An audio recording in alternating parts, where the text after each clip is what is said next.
Julia, igayak ang loob mo. Ngayon may paparito si Miguel at ang kanyang ama. Kung pumarito po sila, ay di kausapin mo po.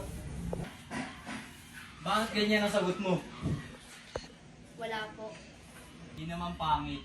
Lipi ng mabubuting tao. Ano pang hangarin mo? Po, inang ko, ay hindi naghahamad ng mga kaputi ang pigilan ko. Ang hinahamad ko po ay Ay ano, duluhan mo. Sabihin mo at nang matalastas ko. ako po hindi maaaring magmahal ng lalaking hindi may-ari ng aking puso.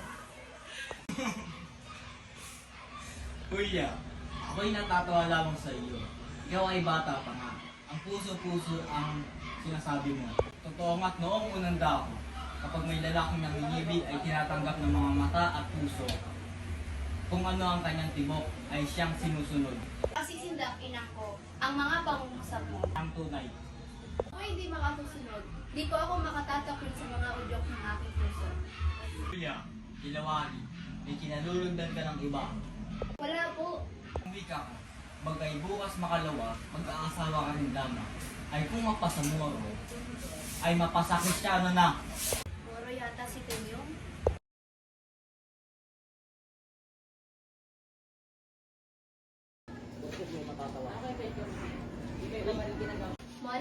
Monica.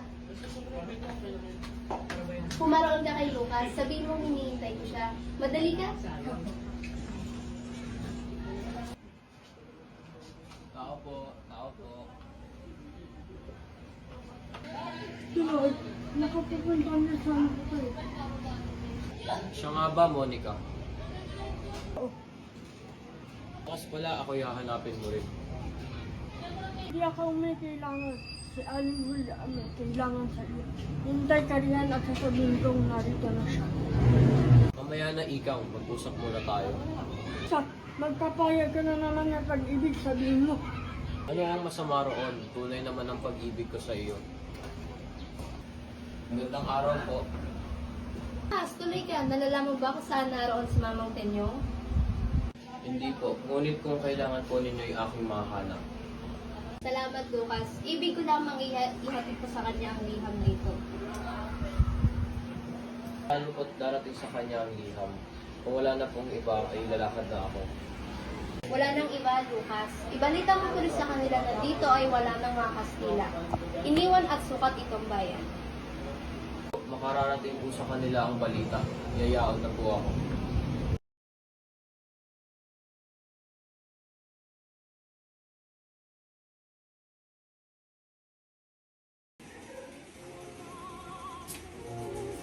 Buti ang dalit mo, Kuya. Dapat napakanambay lamang. Patawarin po ninyo ako at hindi ko alam na kayo naging dating. Kaya po. Hindi ka hiyaya. Mabuti ang dalit mo. Nasaan ang inang mo? Nariyan po sa labas. Tatawagin ko po. Si Julia, at mukhang lalakas sa mabuting asawa. Marunong kong Miguel.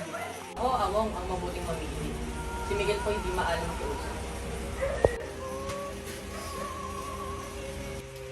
Aba, narito pala kami.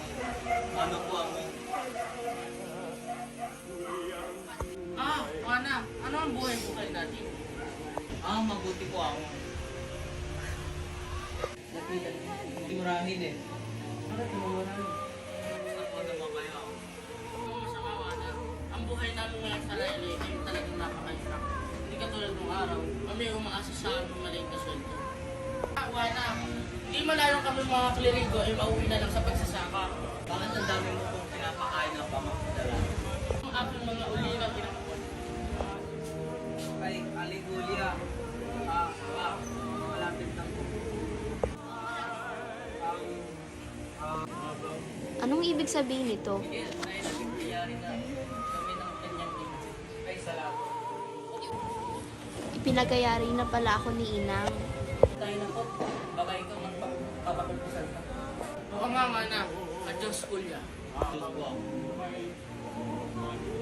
Adios po.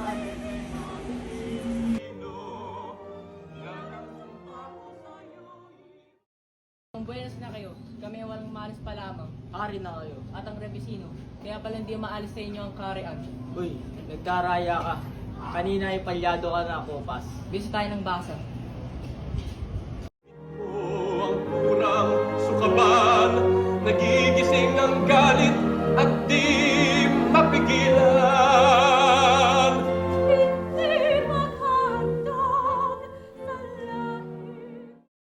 Cabo Meneses, ang kapitan natin ay hindi na masaya. Lagi na lang siyang marumbay. Mga Sarento, wari may iniisip na malalim. Kita, kapag laban ay nagagalak na, at wari ibig ng sumayaw, Talaga yatang may pusong bayani. at talagang matapang. Leon, upo. Kapitan nyo, wala nang lugar ang mga kaaway kundi sa kabilang burol. Kapitan nyo, ito na ang liham na nakuha ko. Maaari nyo bang basahin para sa akin? Silang lahat, at sisimulan ko basahin ang mga bagong tagabilin ng ating pinuno. Una, sa loob ng madaling panahon, ating lilisanin ang mga pook na ito. Ikalawa, lulubusin natin sa mga araw na ito ang mga nalalabing tahanan ng ating mga kalaban. Ikatlo, ang mga kumbento ay sasalakayin at papatayin ang mga pari. Sa mga taong ito'y walang pagpapatawad. Ang masamang lipi ay dapat lipunin. Ikaapat, ang mga babae, bata at matanda ay huwag lapastanganin. Ikalima, ang mga hindi taga rito at di naman kilala ay pagpapalain. Ika-anim, ang mga sugatan kahit nakaaway ay aampunin. Sirapan ng tunay mong pangalan. Tuwing nababanggit mo ang punang Yan po sila ng magandang araw. Lucas, mabuti natutuwan mo itong amin. Antenyo, isip ko po hindi ko na kayo may kita. Matagal na po ako naglalakad ay wala pong makapagturo sa akin. Natakot-takot po, Kapitan Tenyo. Ang hirap na dinaanan ko bago ko nasapit sa inyo. Bakit? Lamog po ang katawan ko. Ano nangyari sa'yo? Nahul ka ba sa kamay ng kaaway? Hindi kaaway ang bumugbog sa akin. Mga tasan, magsaysay ka. Ay nang ako'y makalabas ng bayan ay nakabunggo ako ng mga taliba. Ako po'y sinisigawan ng pambibe. Nang makita ko pong may mga sundalong Kastila, ay sinagot ko ng gustuhan ng Espanya. Sana ay nagpakilala ka. Ano nga po ang aking ginawa, at sa mabuting salitaan ako'y inalpasan nila. Pinaghampasan po ako ng baril, paano walang awa. At bakit naman? Ang mga yawan pala'y hindi tunay na katipunan. Sino sila? Po, na nagsuot ng katipunan ng mapanigtik sa akin. Ay sa akin pala. Hindi nga ang ganoon. Ngunit ako ba sadya mo? Sulat ito. Sa ibabaw ay marahil na makikilala mo na. Julia, ano kaya nangyayari?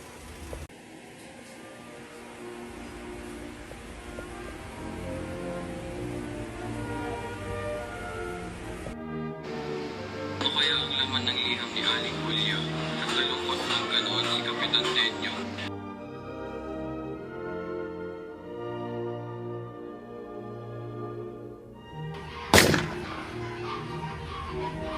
Sila hindi totoong malapit ng putok. Malayo wari. Bakit mo nagkaroon ng putukan? Dahil nakasagupan ng isang maliit na lupon.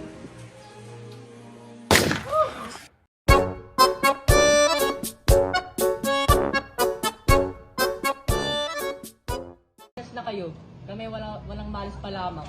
Sorry na kayo. At ang Rebesino, kaya pala hindi maalis sa inyong karian. Hoy!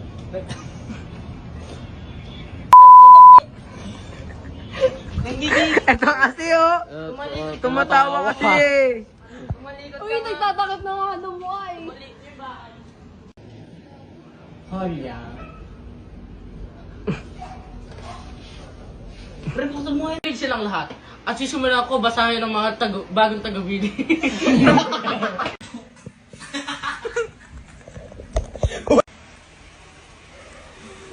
Hindi naman pangit. Lipi na, mabubuting tao. Butong naman.